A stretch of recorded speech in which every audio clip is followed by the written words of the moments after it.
Hello, everyone, to our last webinar using Facebook as a research tool. And we're really pleased to welcome Florian Voss from the LSE today to talk about using Facebook to implement randomized control trials experiments directly on the platform. So we're kind of moving a bit away from the last three sessions where we talked more about using the platform to recruit research participants that you then take out of the platform and you kind of use them to complete a survey and so on. But now it's kind of much more integrated into the platform. As with the last few sessions, please use the Q&A function to ask your questions. Aykut and I will do our best to answer questions that are a bit more general about maybe how to work on Facebook, especially with the Facebook Ads Manager. But if there are more specific questions, we will probably leave that to the end for Florian to finish his presentation, and then we go through the questions. As you just heard, if you have logged in already, we are recording the sessions as we have done with the previous sessions. So after we're done, we will upload it to our website, and you can just go over things very slowly again if things are going too fast now. But with no further ado, I will hand over to Florian to get us started. So the floor is yours, Florian. Well, thank you very much, Anya and Aykut for inviting me, and to the DEMET project and the ERC for sponsoring this. And also hello from me. I'm Florian Voss. I'm an assistant professor in political behavior at the London School of Economics, and I'm a field experimentalist. So that's what the method that I most commonly use in my own research. Now, this is a really great webinar series, really useful, and I'm feel very privileged to have like the last slots really here before Christmas. And what I'm going to talk about today is how to conduct experiments on Facebook. What I'm going to do is I'm going to introduce you to some of the, to what really kind of social media experiments are in the first place, or how we can think about them. Then I want to point out some of the really, advantages and also challenges associated with them, especially also ethical challenges, which I think we have to think about very carefully when conducting, this type of research on Facebook or also on other social media platforms. And then I really want to get into the kind of nits and grits of how to actually implement those, experiments on Facebook, which I think is also one of the really kind of big strengths of this, webinar series. Really to be practical in its application. And afterwards we're going to have quite a bit of time for you to, as Anya said, to ask questions. And also, like, if you have any kind of type of questions throughout my presentation, please leave them in the chat. I'm very happy to clarify or to answer any type of questions that you have. I mean, I think throughout my presentation I'm going to draw pretty much on examples of my own research. That's because I know it quite well. And because I'm readily able to answer all type of implementation questions that might arise. I should also say that my co-author Nikolai Marianov is here, very, very happy about this. So welcome Nikki. And so we have conducted the study in Bulgaria that I'm also going to refer to together. And he actually conducted the panel study. So he is also like ready to kind of chime in case any I'm mischaracterizing anything.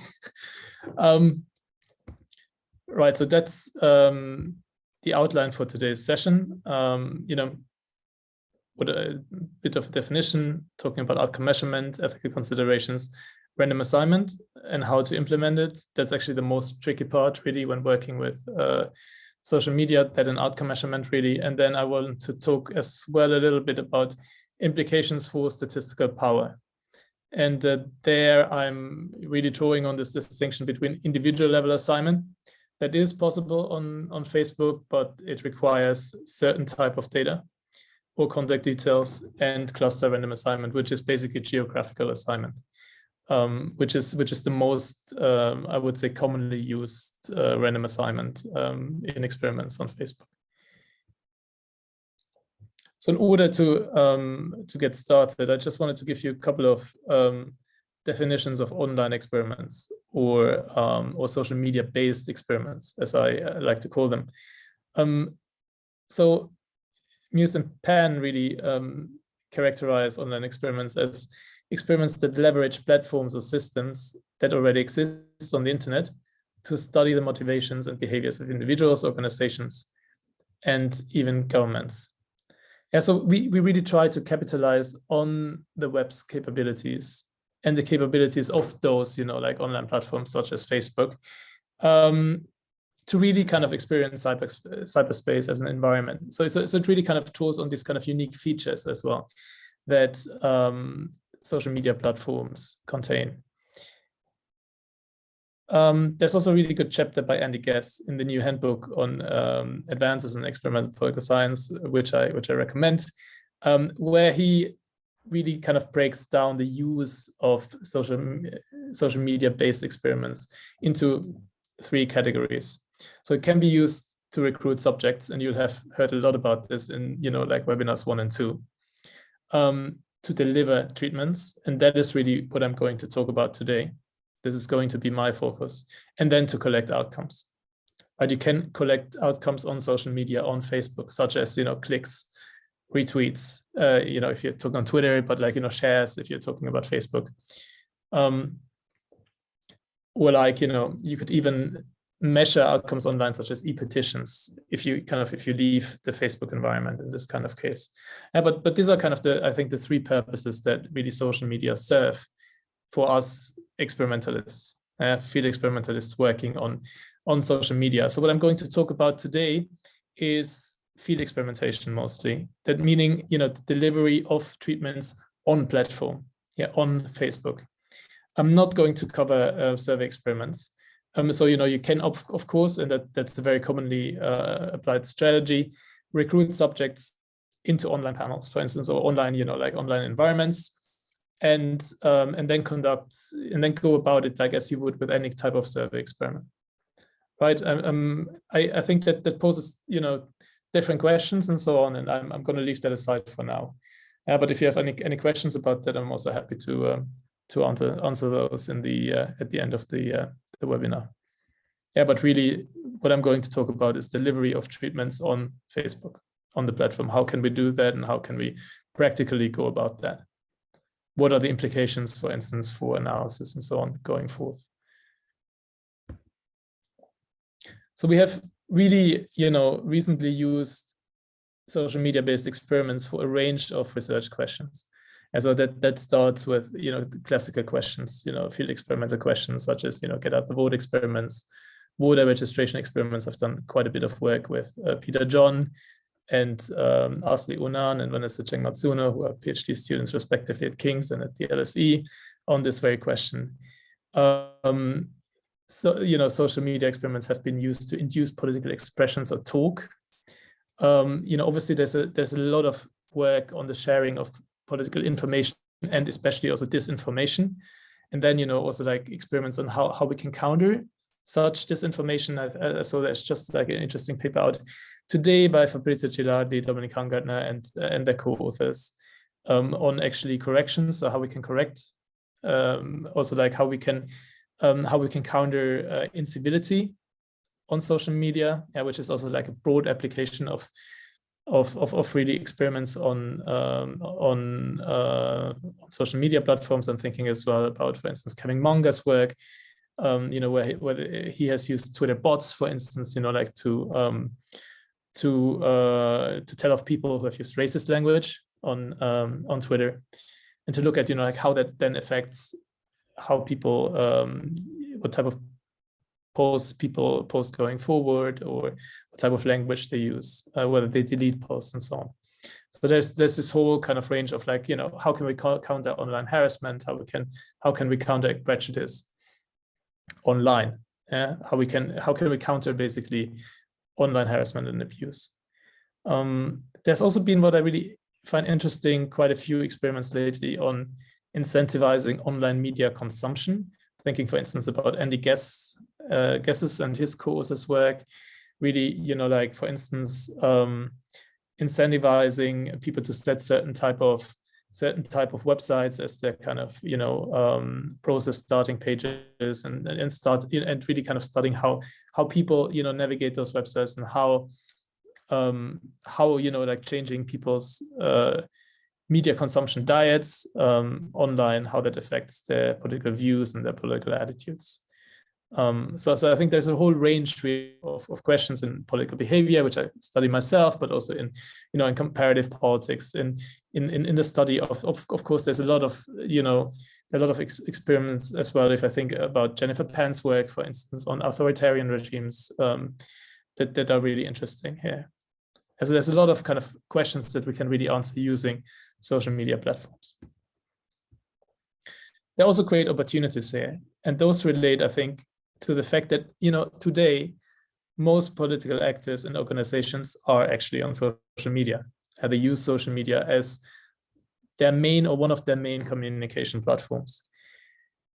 An increasing number of important political interactions happen on Twitter, both between private citizens, but also, between politicians and citizens, on the other hand, or between organizations and citizens.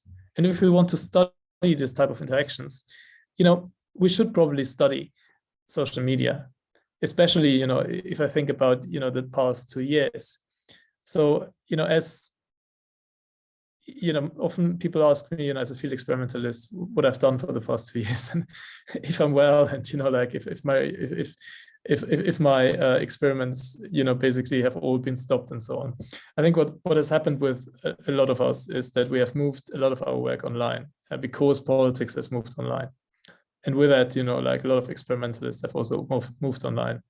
So I've done some work on the effects of social media, and like specific treatments delivered on social media before the pandemic. But I think it's definitely true that, there's an increase really of experiments conducted on Facebook, but also on other kind of social media platforms during the pandemic. And that's just the case because politics is increasingly happening online, right? I mean, during the pandemic. It's also true, of course, that social media type of interventions can be less costly, for instance, in terms of time commitment. And that is because of scale, right? It's much easier to reach a larger number of people via social media. I think Anya has alluded to that in the little chat as well that we had before the seminar or the webinar. Then, if I deliver a treatment door to door on the telephone, like the more traditional ways of treating subjects in field experiments. So scale is a major advantage that social media experiments have. At the same time, there are a lot of challenges, and I think it's important not to underestimate those. Social media is very noisy, as you know. So that means that, based on like, I think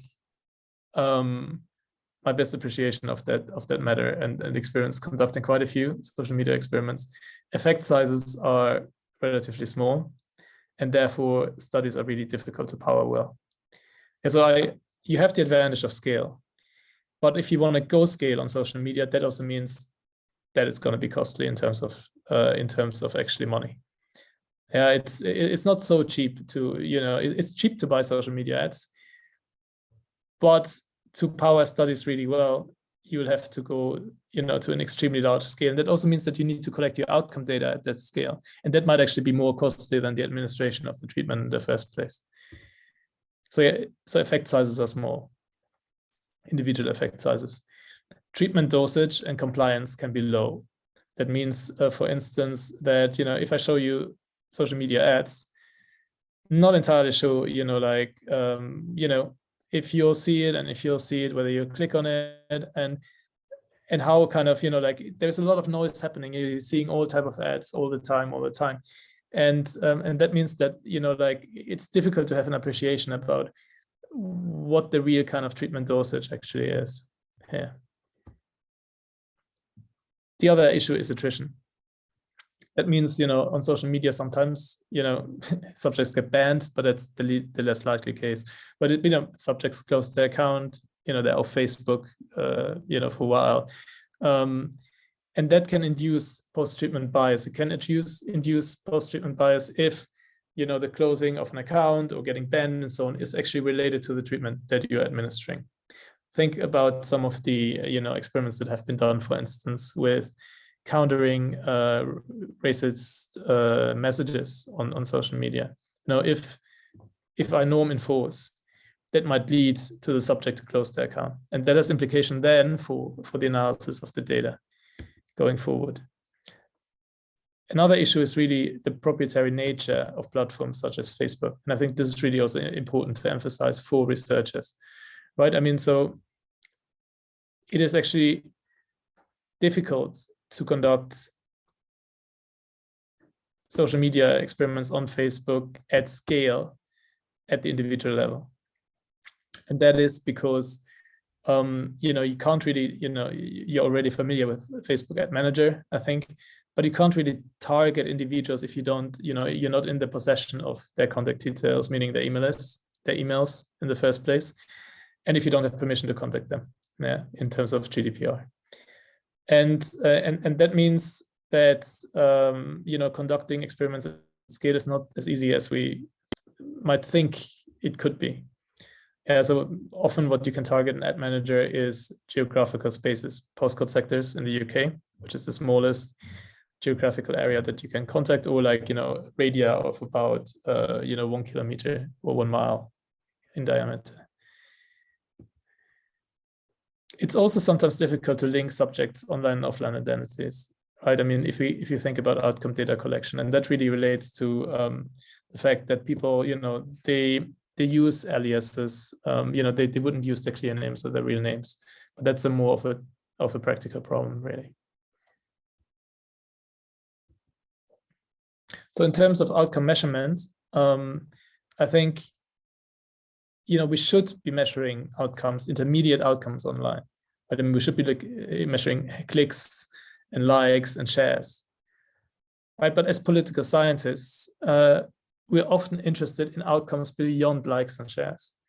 That's the real kind of, the real crux of the matter. We want to measure hard outcomes, either from, public registers using admin data, or via online panel surveys. As I think, for instance, about the work done by Brooke McCullough and Seacon. They have a nice political analysis article on how to conduct, attitudinal experiments with panel data. Yeah, and so as I already said, that linking offline and online data can be a real challenge. When we think about experiments conducted on Facebook or on other social media platforms, we should consider the ethics of this, right? And I think as field experimentalists, we have woken up relatively late, unfortunately, to these type of considerations. But we have made a lot of progress lately. For instance, there's also been the APSA principles and guidelines that have been passed in 2020 that really, it doesn't only affect experiments, it affects any type of, research that is being done with human subjects in political science. But that really clarifies, I think, some of the issues involved in experimentation. So the different topics, that are being covered under ethics, and some of them relate to autonomy, power, informed consent, deception, that you shouldn't induce, of course, harm and trauma, confidentiality, which is a big issue especially if you deal with social media, impact, that refers to basically the impact that your experiment or your experimental manipulation has on political outcomes, on social outcomes, and on individual and on political outcomes or economic outcomes, both at the aggregate level. For instance, do I change an election kind of result by kind of doing my experiment? And at the individual level, actually, do I, negatively influence experiences on social media? And some of the kind of well-known social media experiments that you might know, they have also been criticized for, potentially impacting subjects negatively. Yeah, for instance, their mental health, right? And then, of course, we have to respect laws and regulations, but I think that should go to a large extent without saying. Yeah.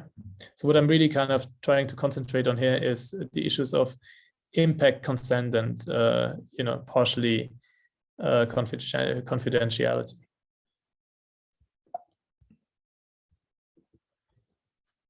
As the APSA guidelines read on impact, it says that political science researchers conducting studies on political processes should consider the broader social impacts of the research process, as well as the impact on the experience of individuals directly engaged by the research. In general, political science researchers should not compromise the integrity of political processes for research purposes without the consent of individuals that are directly engaged by the research process. And that basically means that where possible, if we think that our experiment impacts political processes and political outcomes, then we should try to obtain informed consent if we can. There's an exception to that, which I think is very important to emphasize, which is that studies of interventions by third parties do not usually invoke the principle of impact. Meaning, if you're working together with an NGO or a political party or any other kind of legitimate political actor in that sphere, if you're not intervening yourself as a researcher, it's not a researcher-led experiment, but it might be a third-party-led experiment or a embedded experiment. In those cases, like concerns about political or social or economic impact are smaller. If you're working together, that doesn't mean that you're not taking responsibility for other aspects, like of ethically conducting experiments yourself as a researcher. But it means that like if you're working together with a political party, we all know that parties are out there to influence citizens, right? And so the impact principle has less of a bearing on it in that kind of sense. So in that case, for instance, field experimentalists sometimes forgo informed consent, right? And we do that. So informed consent is basically laying out to research subjects that they're part of a study and what the study is about, really. And we sometimes forgo informed consent, especially when working with partner organizations, in order really to avoid bias in the estimator, right? I mean, that's, we try to avoid the Hawthorn effect, which is basically the effect of being studied, of knowing that you're being studied and changing your behavior accordingly. We also do that because field experiments, and I count social media-based field experiments, as I understand them, as a kind of a, almost like a subcategory of field experiments, to improve or increase the realism of the intervention and construct validity. So these are the reasons for why we might want to forgo informed consent. So I think what we have to keep in mind is the following, right? I mean, so if we forgo informed consent, then we should have a good reason for it. And importantly as well, we should make sure that our intervention doesn't cause more than minimal harm. Minimal harm meaning in terms of psychological and physical kind of impact of the intervention. So it shouldn't be anything else than what social subjects would otherwise experience in their kind of digital life, so in their lives on social media.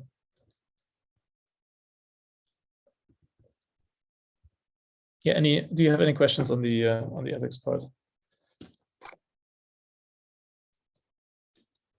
It's very important that you obviously de-identify any type of any type of subjects that are part of your research. I think that's common sense. Are you referring to the question asked in the chat? No, sorry. So Mohammed, I think, is asking what is the criteria to determine minimum harm? It's a very good question, right? I don't think there is a generally accepted definition, but like I think my usual kind of criteria is, first of all, there's no physical harm whatsoever, of course, and then there shouldn't be anything that subjects wouldn't encounter on a day-to-day kind of basis. Really, they wouldn't be exposed to using the same platform on a day-to-day basis. That could put them in a kind of, say, negative mood, or also like it's I think as well as about long-term type of consequences of what you're doing. Right? I mean, and first of all, you shouldn't try to negatively impact people. In the first place, I would be relatively skeptical towards any type of intervention that would kind of, for instance, try to negatively affect certain moods of people or this type of things. I think there are better ways of answering the same question without doing that. So the intention, I think, is important. but then also like, in the worst case, what could happen. And that shouldn't be kind of worse than I think what you usually encounter on an everyday basis on social media.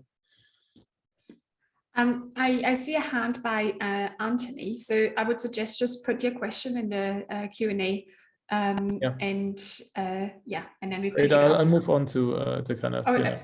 Oh, okay, sorry. He asked about the Hawthorn effect and whether it is really avoidable. Is it avoidable? So I think it's not avoidable, right? I mean, like if you inform subjects that they're part of a study, they might, they will know about that. But I guess the impact of that will depend on the question that you're asking. So if you're, for instance, studying discrimination, right? I mean, as some studies on social media do, and discriminatory behavior, telling subjects, about that might lead them to change their behavior.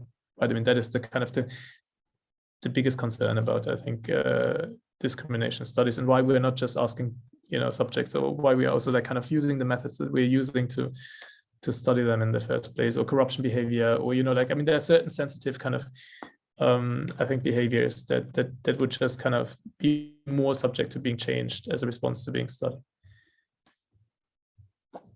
So I think it's in the end also like an empirical question, right? I mean, I think we know too little actually empirically about what actually the effect of telling subjects that they're being studied is on their behavior. And I think if we would know more about it, we could actually also then, have a better appreciation about, when it is justified to deprive subjects of informed consent, or to deceive subjects about certain aspects of the treatment that they receive. Yeah, but I mean, almost all studies, even if they provide information, they will not provide information about, like the exact experimental manipulation that subjects are encountering.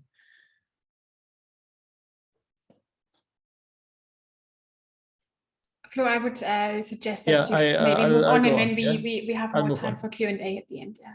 Thank you. So now I would like to outline, some of the main ways in which you can assign subjects to treatment and control groups on Facebook.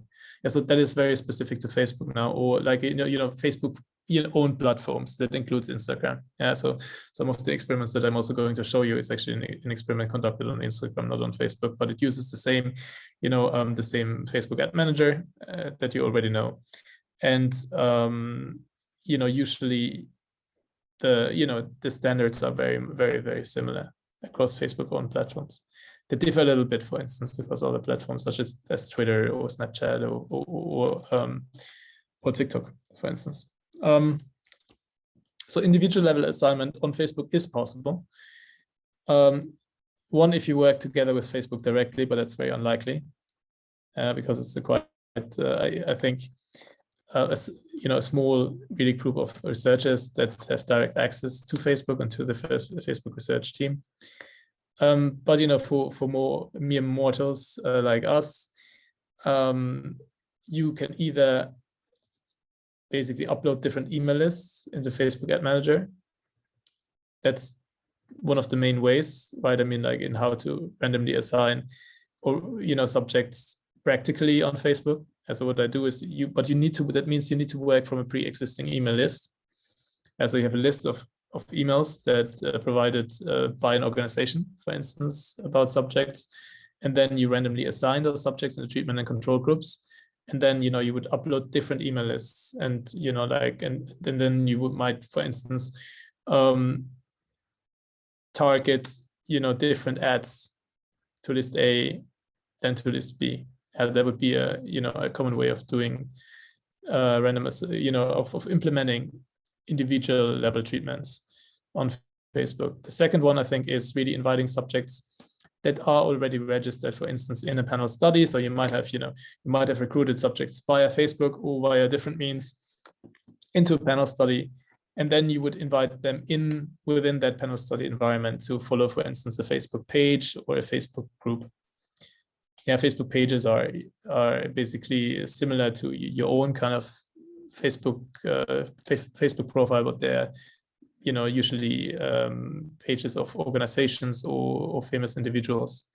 And so where content is shared, information is being shared with followers, really. Facebook groups are different. They're mostly kind of made for discussion between Facebook members, and they're private. Yeah, so you'd have to join them to be a member. Yeah, so this gives us basically this kind of two feasible really and GDPR compliance strategies. First of all, recruitment of subjects into an online panel. That means participants consent to their contact details being used in the study. So consent to being studied, and they would consent to you using their email addresses to contact them on social media or elsewhere. That's one strategy. The other one is, you could collaborate with a partner organization which shares their email list with you. And then subjects would have consented to be contacted by that partner organization in the first place when they basically handed over that email list to them or their email to them. But that means then that the partner organization has the right to contact them and not you as a researcher necessarily. And it means working together with that partner organization that has provided the contact details and that then delivers the treatment. Yeah, so either you basically recruit subjects into a online panel and you ask them to volunteer their contact details to you that you then use to target them on Facebook. Yeah, upload the email lists into Ad Manager and then target, for instance, ads to them or invite them to follow a Facebook page or to join a Facebook group. Strategy one. Strategy two, collaborate with a partner organization that has an email list and then, basically work together with them in delivering that trip. Yeah, in both cases, you're GDPR compliant. It would not be right, for instance, to just kind of buy email addresses or scrape them from the internet or something and then target people, because they wouldn't have consented to being targeted by you. Yeah, as I understand, basically GDPR rules, which are complex.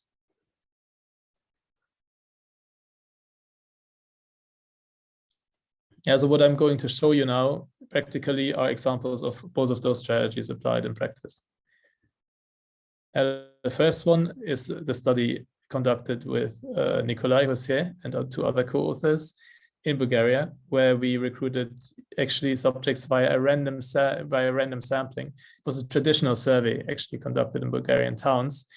So it was not, recruitment from Facebook. It was recruitment via, like a normal agency, survey agency, and those consented to participating in our study.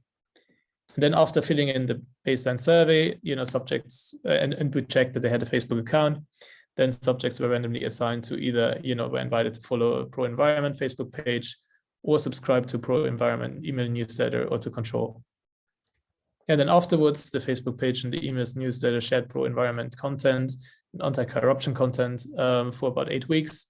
And afterwards, we conducted an online survey. And so that is pretty much one strategy of how you can implement an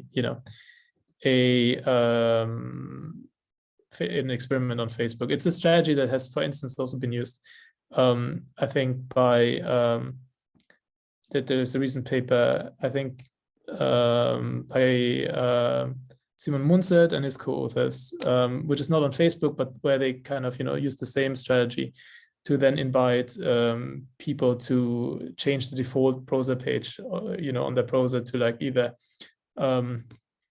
one website or the news website or the other website. And so this has been quite commonly employed in political science. And so that's how the Facebook page looked like as a treatment. It's in Cyrillic, so you won't understand all that much, but this was a Facebook page, it posted information about endangered Black Sea beaches in Bulgaria.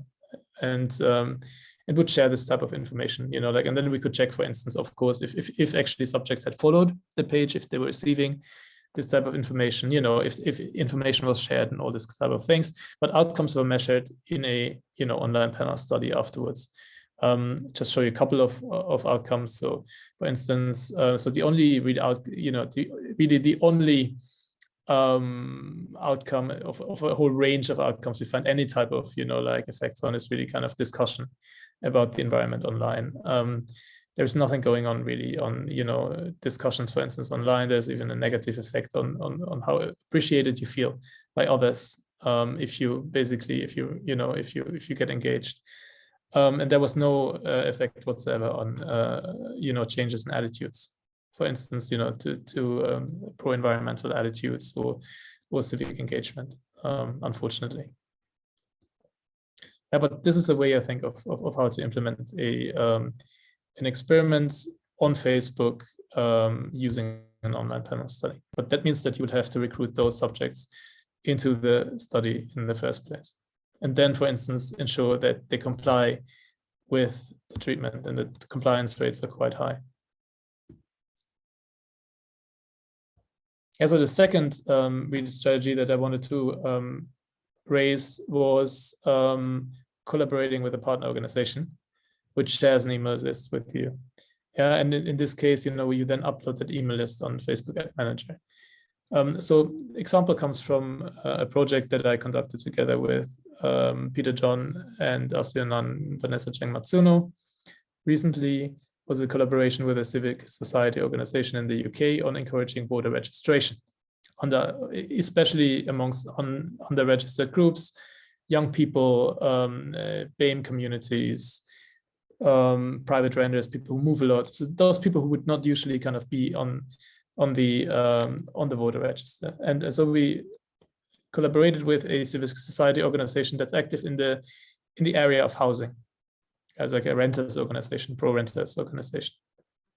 And what we did is subjects, that had an email address and were part of the email list. So either because they were members of the organizations or supporters, or they had consented to be contacted by the organization, they were assigned to different experimental groups. And then what we did is that, each experimental group was a different email list. And then we uploaded those email lists into Facebook Ad Manager, as you have, already how to do that, I heard. And that means that, subjects in the Facebook treatment group, there was also a text message treatment group, but in the Facebook treatment group, they received different targeted ads on Facebook and on Instagram. So you would either get, say for instance, Facebook ad A or Facebook ad B, or in this case, actually, you either got Facebook ads or you got text messages or you got both. So I can show you some of the results of the trial. Again, these are null effects, right? I mean, so there's no effect of Facebook ads on registration. This is on voter registration here. It doesn't matter whether you only get the Facebook message or you get the SMS message or you get both, and on turnout as well. This is all validated, this is all validated data from the register as register data.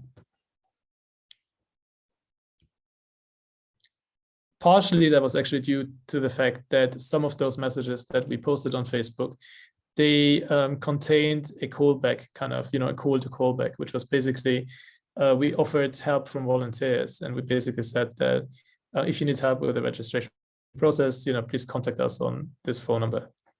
And what we find is actually that the callback had a negative effect on people's, likelihood to register.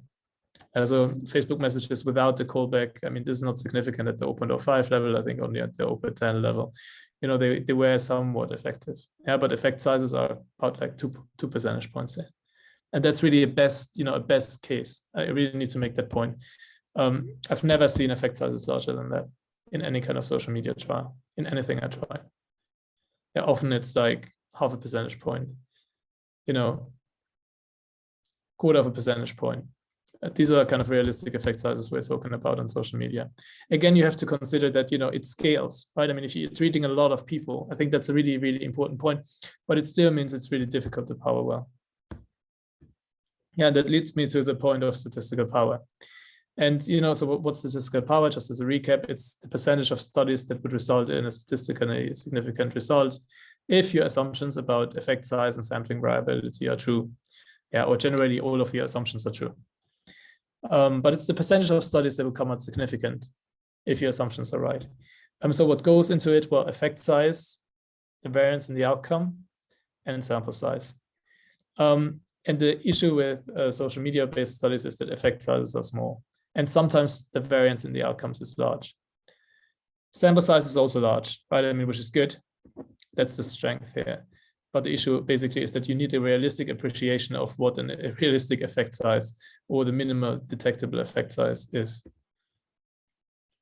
Now I get into really my last point. That's where I'm going to actually conclude. I'm going to spend 5 minutes basically on this, which is this third way of assigning your subjects on social media, which is also very common, and that is cluster random assignment. So what's clustering? Clustering is what happens when subjects are nested together in a social, psychological, or physical space, for instance, a network, a postcode, or a Zoom room. And cluster random assignment means that all subjects in the same cluster are assigned together to the same experimental condition. That means every subject in the same Zoom room, for instance, or in the same postcode sector will be either treated or will be untreated. And that's necessary when contact information is not available, meaning you're not working from like a given email list, or cannot be used due to privacy regulations. Think about the GDPR, or because we expect that the non-interference assumption is violated in meaningful ways. The non-interference assumption is basically that we have to assume that subjects' potential outcomes are only responding or only a function of their own treatment assignment and not the treatment assignment of other subjects in the experiment, meaning that there shouldn't really be interaction between the treatment and the control group, interaction that is meaningful for outcomes. So I can give you a quick mathematical example. Imagine you have 12 subjects located within 4 clusters. That means this would be 4 times 3, right? I mean, like K is the number of clusters. If we randomly assign 2 of the 4 clusters to the treatment group, that means that the total number of possible randomizations is n factorial divided by m factorial times n minus m factorial, which is 6. That's very little. So that basically means that if you cluster, there are very few ways in which you can actually randomly assign subjects to the treatment and the control group. That's not at all the case under complete random assignment. If I was able to individually assign subjects to treatment and control, but not together, but individually, then basically, this would be much larger. There would be 924 different ways in which I could assign, basically subjects to treatment and to control. And that means that the variance likely, like in this group is much larger. And that has implications for standard errors. Now, the implications on standard errors depend actually on the variability of our cluster level means. So what does that mean? It really means that we need to think about the variance within clusters and compare it to the variance between clusters. So for instance, think about postcode sectors. That's the way that we can target subjects on Facebook, that I've done in large scale trials. And so we need to think, are outcomes, within postcode sectors more alike than outcomes between, is there more variance basically within a postcode sector than between a postcode sector? And that's really kind of summarized in this statistic that we call the intercluster correlation, or the ICC, which varies between 0 and 1. And basically, if the ICC is 1, then subjects within clusters do not vary from each other at all. So this is an illustration. I won't go into too much detail here because we don't really have much time, unfortunately, left. But if you're interested, I'm very happy to go into all the details here. I just wanted to summarize it in the following way. So this is this is really a case where you have high sampling variability, right? It means that your classroom level potential outcomes here, they are quite, they're quite different by school. In this case, the school is the cluster, in which the classrooms are located. And so that means that, all, outcomes in school D are much higher than the outcomes in school A. In this case, knowing in which school you are is very predictive of your potential outcomes. That's not the case in this example, where we have low sampling variability basically between clusters. Because there, knowing whether you are in school D or E actually is not very predictive of your potential outcomes, and that has implications basically for for how precise your estimates will be in your trial. And the implications are as follows. Basically, if there is low, like between cluster variability, then that's good. Yeah, that's almost like you would randomly assign subjects to different clusters. And that means that your trial will be relatively well powered, even if you cluster randomly assign. If you're in the world, unfortunately, that I just introduced here, which is like, there is actually, clusters are very predictive of outcomes, then you have a problem. And then basically cluster random assignment will lead to a large penalty when it comes to your standard errors. So how can you account for it? You always have to cluster your standard errors at the level at which the treatment is assigned. That means if I assign my treatment by postcode sector, which I have to do if I don't have an email list, and I just upload, basically I target, I target individuals by geographic area, by the postcode they live in, SE5, 7FA, where I live, yeah. Then basically I have to cluster my standard errors at that level.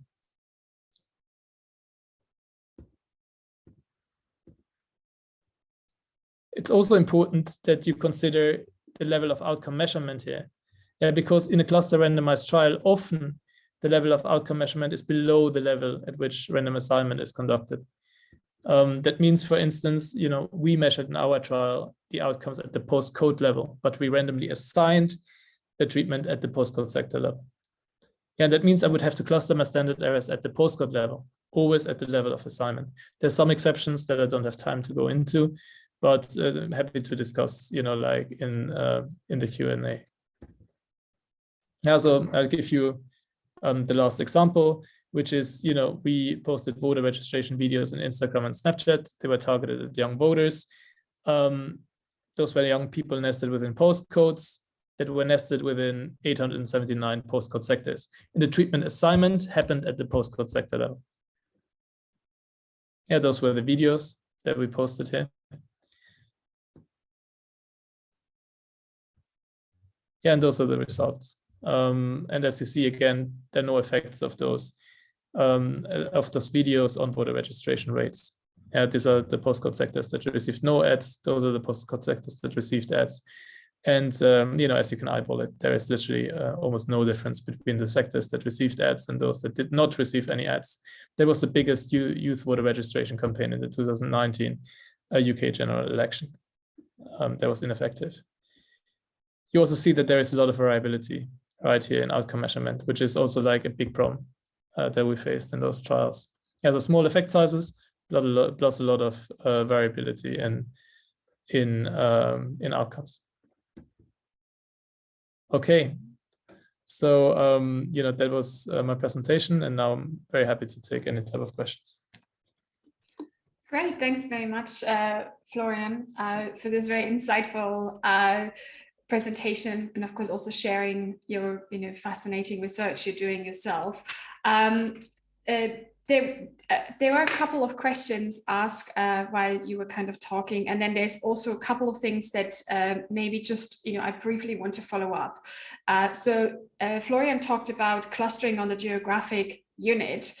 So for example, in the UK on the postcode, if you want to see how to do this, we covered this actually in last week's session. So session 3, when Stefan talked about, how to reach populations, and he actually briefly, kind of demonstrated how to use location targeting, where you can really zoom in very, very precisely. Yeah. So for the practical application of what Florian was just talking about, of running advertisement in specific geographic units, but not in others, then I would refer you to the video of session 3. And then maybe, if we have time, we did actually not cover how to use email lists with the Facebook Ads Manager, because we were focusing more on setting up targets. So maybe just, you can maybe just very briefly explain kind of, how to do this, if you can, and then maybe we can go into Q&A for more specific questions. Yeah, thanks. Definitely. So So your first question was, so I mean, how to, I can take the last question first about the email lists. So what you do is basically, you know, I mean, you know already the basics, you know, of getting a business account and so on. I know that you walked basically everybody through that, I think, in previous sessions. So once you have done that, then basically you're starting different campaigns for different, you know, basically for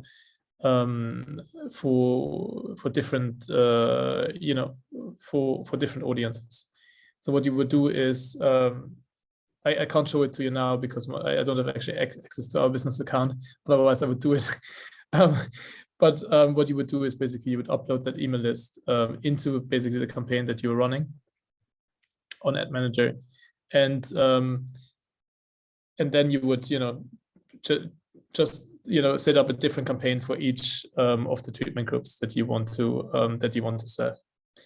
And then you can, for instance, choose whether, you know, you go for, you know, like a more high intensity campaign, meaning, you know, like you're going to show your, you know, each subject, you know, kind of the ads the most amount of time, or you go for more kind of range, meaning you're going to show it to a larger range of subjects within that universe that you have defined. But basically, the you know, the email list allows you to target those people that are on the list. Yeah, I mean, the upload is relatively easy. You just, you know, you have the email list in an Excel file, basically, you know, with the name and the email address. And then you can also give other information, for instance, you know, if you know the postcode sector where they live or the address, that helps. And then Facebook will basically match it to Facebook profiles. Mm-hmm. Match that list, you know, to Facebook profiles. But usually it's just like it's an Excel sheet, a CSV file, right? I mean, you have your you know, your name and your email address, and then you know, you have other information that might be useful for Facebook, and you'll upload that, and then Facebook will match it to, you know, to the users online, and they will tell you, you know, what proportion of the list would be matched. So that's normally how this works. You know, they will tell you, you know, that we found that many people from your list on Facebook, and then you can run that specific treatment, right? I mean, like with or a combination of different treatments on that list. I think that's how it works in practice. It's relatively straightforward. Yeah, I guess once you have overcome that problem of, like, you know, like getting a business account, verifying yourself, and so on, I think the process of just uploading the kind of, you know, they have a template that you can download, and then you just fill it in. Actually, that is relatively straightforward. Great. I guess the challenge is that because many people have different email you know, addresses, that they kind of use the same email address that they give you, then that they use for Facebook. Exactly. So you can also provide, you can ask, you know, subjects for different email addresses, and you can provide those different email addresses, right? I mean, like, so you can also match on name partially, I think, but you know, it's much better if you have the email address. Or one email address. No, but that's a good tip. Like, if you are collecting email addresses, where you also get then consent for participants to be contacted by you or the organization to maybe just collect more email addresses to make sure that you actually find a matching one with Facebook. Okay, let's go into some of the questions. One question, maybe kind of even just as a follow-up here, is that was asked by, Azanur, about how do you actually know whether people see your treatment? You know, is there any way that you can somehow verify that, you know, people do pay attention to it, or is it in a way not even a relevant question, because ultimately, you know, kind of through the effects, you know, you find, and maybe the reason why you find very small effects and, you know, this real life setting is because maybe people don't read it, right? Is that something that you have measured, or is there, you know, kind of some experience you have? Yeah, so you can get this information at the aggregate level. I mean, so I know the impressions that the ad would receive, you know, that the specific ad would receive, how many impressions, you know, have been received, that, you know, you don't know it at the individual level.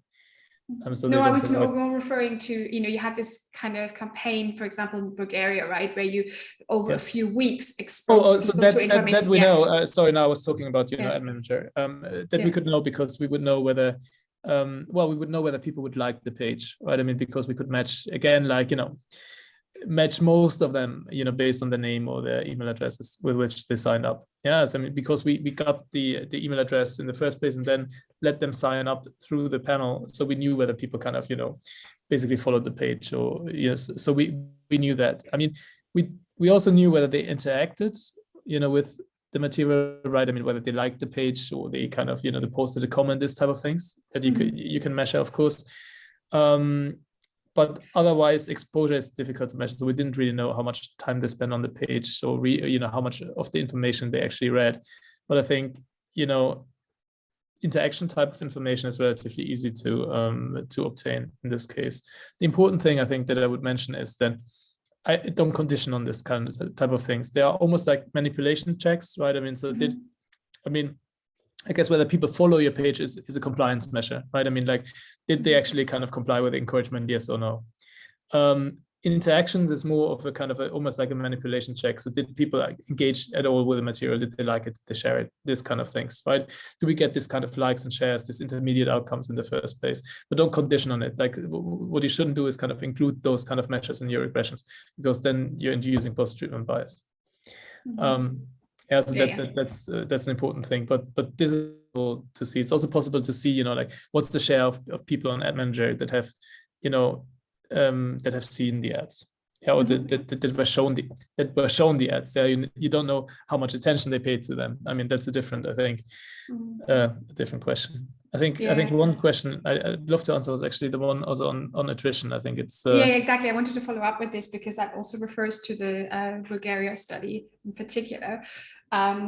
So what was your experience with attrition? Because you had that, kind of nice, like, kind of sample, right? You started out with a representative sample, more or less, at least for that age group. So what happened then? Users in larger towns, really, but like. Yeah, so there was attrition, of course, between the different survey waves. I think about 50% as well, 50% attrition, or 60% attrition, but it was no differential, luckily, right? I mean, like, what you really want to, so attrition always affects standard errors. It makes your estimates less precise because you have fewer subjects, and the number of subjects goes into power, right? What you really want to avoid as an experimentalist is differential attrition, meaning attrition as a function of treatment assignment. So for instance, you could imagine that if I assigned you to follow a Facebook page, that would make you more likely afterwards, or less likely, depending on like how you respond to the treatment, to answer the outcome wave. And luckily, that was not the case in our study. We compare basically completion rates in the outcome wave, by treatment condition, and there are no significant differences. That might, to some extent, be related to the fact that, the treatment wasn't very effective in like at changing attitudes in the first place. So it also kind of didn't necessarily, like upset people or kind of do this kind of things. But I think it's an important thing to keep in mind that if you really, if you have hard-hitting treatments, which I think we need on social media, because that's a way of maximizing effect sizes. And so don't tinker around, like, really kind of, sometimes I think we should, throw everything that we can, really. But that also means that you might increase the probability of differential attrition. And that's just very, very difficult to deal with in any case. There are some strategies like bounding, but again, like, they have huge penalties associated with, sampling variability, and you don't want to get into that world. So it's always kind of a bit of a trade-off between how recognizable is the treatment that you're delivering on social media, the ads, for instance, that you're running, or like, say, the posts that you're posting in this type of Facebook groups or Facebook pages, and then like preventing those treatments from really kind of making people leave the study, or encouraging them too much to kind of versus the control to do that. So that's an important, I think, consideration. Okay, it is now, kind of the full hour, but I would suggest that we just keep on going and answering all the questions. Those of you who have to leave, don't worry. As always, we are recording this anyway, so you could kind of go back and, listen to the rest of the Q&A later on. But I think everyone is interested in kind of just keep on going, and there's still like a few fantastic questions here that we really should discuss. Another question that was asked by Ian Sewer was about representativeness and whether you ever got any pushback, and that also in a way relates a bit, not necessarily to the Nathan's question about if you use mailing lists by specific organizations, you kind of you're preaching to the converted. So if there is it depends a bit kind of what organization we're talking about, right? But so how do you kind of deal with this? And have you ever, in your own work and papers, got a lot of pushback about representativeness and what your sample looks like? Yeah, so it's an excellent question, right? I mean, I think the question of generalizability is a big one in field experiments in general, but also especially in social media experiments. And I think there are the two really kind of perspectives on that. I think one of them is what Anja raised in terms of the email list experiments, and there I think it very much depends on the question you're trying to answer. I guess is it relevant to that organization, right? I mean, if I'm studying political parties and I use a party-based email list, fair enough, right? I mean, that's probably the right kind of population to study. If I try to see how do emails affect, say, party activism or this type of things, I think that I wouldn't have a major concern with that. I think it's a bigger concern if I then want to generalize to kind of the general public. One actually issue that we faced in the voter registration trial that we did with the members of this housing association or pro-housing NGO was that a lot of them were actually registered to vote, right? So about 60%. So that then has implications. There was still 40% that weren't registered, right? I mean, I think so the null effects are not necessarily kind of, there were no ceiling effects necessarily, but that already meant that, 60% of our sample was basically, we couldn't really treat it. And then that means that, can we generalize from that? It's also a more kind of relatively left-leaning organization. So, can we generalize to really everything here, to the entire population? Of course we can't, right? I think that's important to say. On the other hand, it was geographically quite well spread out. So, this was done in 10 different locations across the UK, across England. So, it wasn't the case that it was all London-based, for instance, or all kind of, Northern or Manchester-based. So, which I think was a strength, right? I mean, of the study. So the question is always kind of what's the target population, and is the sample a good kind of representation of that?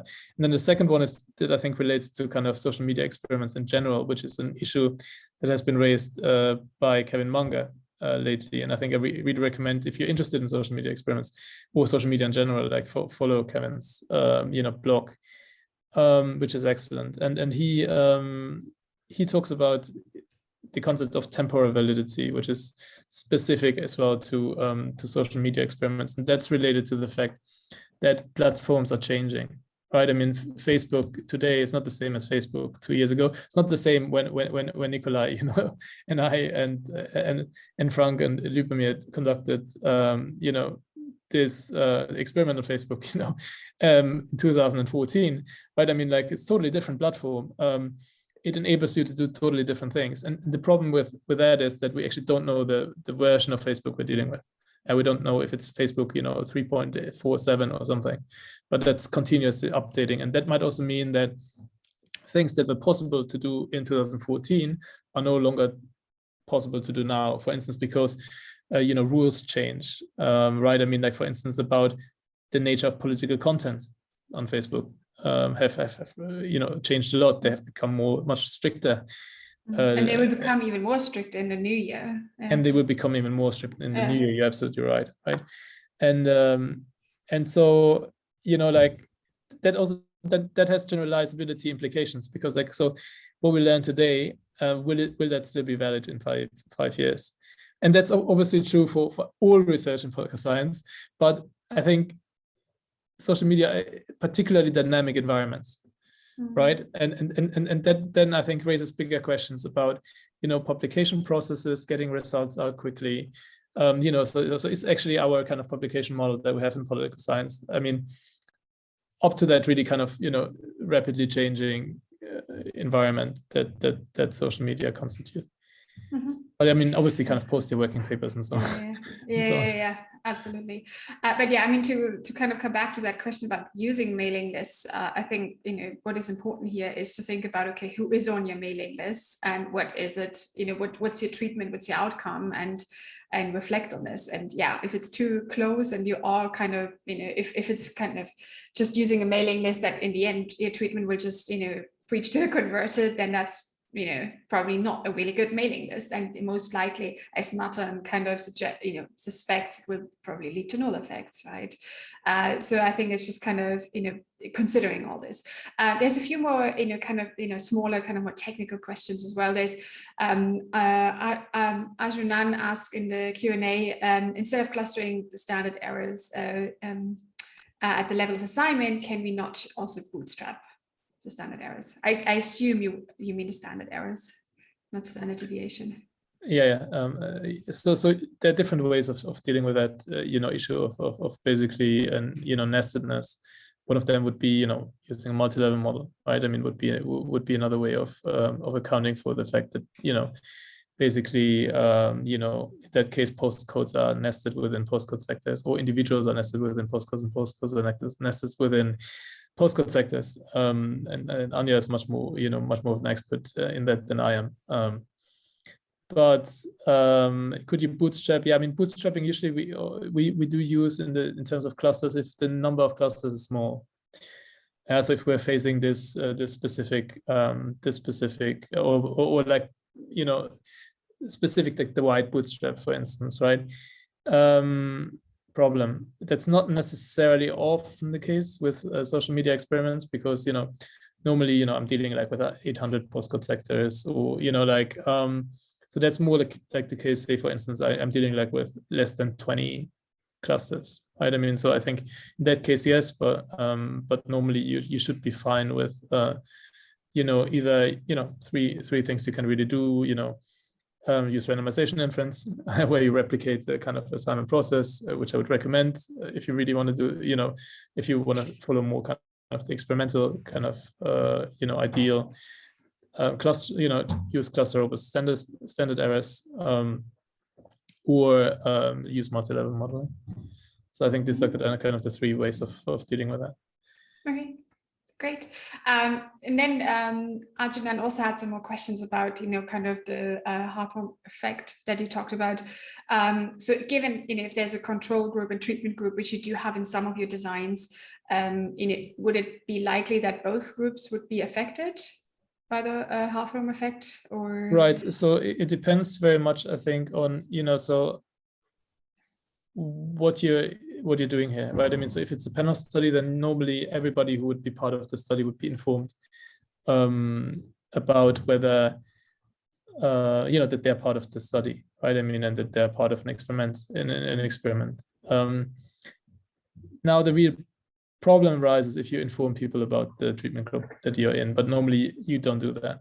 Yeah, I've never run a study where I would disclose the nature of the treatment or the precise nature of the manipulation. That means also that's a type of deception, right? I think we need to be, you know, withholding information, right? I mean, it's a type of, I think, a soft version of deception, right? I mean, but I think we need to be honest about that. I mean, that also means that, for instance, you know, you might want to kind of send the result of your study to subjects afterwards. You want to debrief them depending on the intervention that you apply. But normally what we want to avoid is, you know, treating experimental groups differently, because that then could induce an excludability violation, where not only the treatment varies, but also something else varies. Now, if we were only to kind of tell, you know, like the nature of the study to the treatment group, then that would mean that they would get both the treatment and they would get information about the treatment that the control group would not receive. So one note on control groups. So I've also conducted a couple of Zoom experiments lately, right? I mean, where we, or webinar experiments even, where we kind of, you know, randomly assign subjects to attend a webinar or, you know, attend a Zoom workshop. And there it's sometimes tricky to kind of, you know, the attrition point here is tricky. Because you know, attending, you know, the bigger the treatment, the more likely attrition, you know, differential attrition will will arise. So sometimes it might make sense to actually not go for a pure control group, but to go, for instance, for two versions of your treatment, where you then vary the theoretically, active ingredient, the mechanism, right? I mean, the theoretically interesting part that you actually want to manipulate, but where you kind of, you do the same thing with both groups. But I think that takes us too far because it's not necessarily related or just take a placebo group, right? Where I don't know if you have any kind of like, you give them like information about, I don't know, Bluetooth or whatever, something that is absolutely unrelated to your treatment or outcome, but is still, the same, right? So it's a more kind of classic placebo group, but I think that's a more, kind of more general question. Okay, so I think that, we're kind of, running a bit out of time. There was also a question about kind of outcome measures. So if one is more interested in clicks and conversion rather than reach, how would you do that? Do you have some recommendations? I mean, I don't know, kind of whether you can answer actually, so rather quickly. Really, a great question also that we have thought actually quite like some deal about. It's tricky to implement, right? I mean, like, so because you normally don't get clicks and conversions at the individual level. Sorry. What you could do theoretically, at least, is you assign each, in our case it would be each postcode, right? I mean, like, to a specific campaign. So each campaign that you start on Facebook would get a specific postcode, but that means that you have to run 900 different campaigns in our case, or 800 different campaigns. And you need specific accounts to do that, but that's not necessarily a problem. You can get those. It's very tedious, right? It's a lot of work, but that is possible, right? And if I would run a different campaign for each postcode, then I could get this type of information like clicks per campaign from Facebook, and then I could actually measure, the effect of the campaign of the specific kind of ad, for instance, on clicks and on for instance on this kind of things. I mean, I get those stats anyway at the aggregate level, right? I mean, like, but that's that's then difficult to I think relate to to any type of statistical kind of precision or to actually perform hypothesis testing here. I think another way that you could do if you're going outside of Facebook or outside of the platform is to use cookies, right? I think that's the pixel, I think and I mean we thought about doing that, for instance, with voter registration. So at one point we were in talks with government, so whether we could actually kind of have cookies like that then tell us whether somebody came from that specific ad when they enter the when they get in onto the voter registration website. That would then allow you to, for instance, that you could do kind of if you link to a petition page or what, but it has to be something that you control or somebody you work with controls, right? I mean, if that's possible, then that's another way of getting at some of those intermediate outcomes, because I think one of the big questions is, if I get a null result, and I'm quite used to null results, where does it fail, right? I mean, what's the step at which kind of why did those ads not kind of get people to register? Is it because we didn't get people to actually click on the website, or is it that people don't finish the application on the website, or is it then just that they at which stage of the process actually is that happening? And the more information we can get about it, the better, of course. Gloria, I have a related question at this point. So how is the budget of your advertisements is a function here, or how do you decide what will be the budget for your advertisement campaign? Does the budget affect the effect sizes that you have, like Facebook showing your advertisements to more people, or Facebook showing your advertisements to people more than one time? Do they affect your results? Yeah, it's a good point. I mean, like, so what affects the budget? Ask your funder like how much they're willing to pay, I guess. So there's a natural kind of, I think there's a natural kind of often, unfortunately, practical limit to that, right? I mean, which is like, how much money do you have? But if you can, if we're in a world where money is to some extent, you know, unlimited can apply for it in the first place, then your power analysis should determine, you know, like your budget.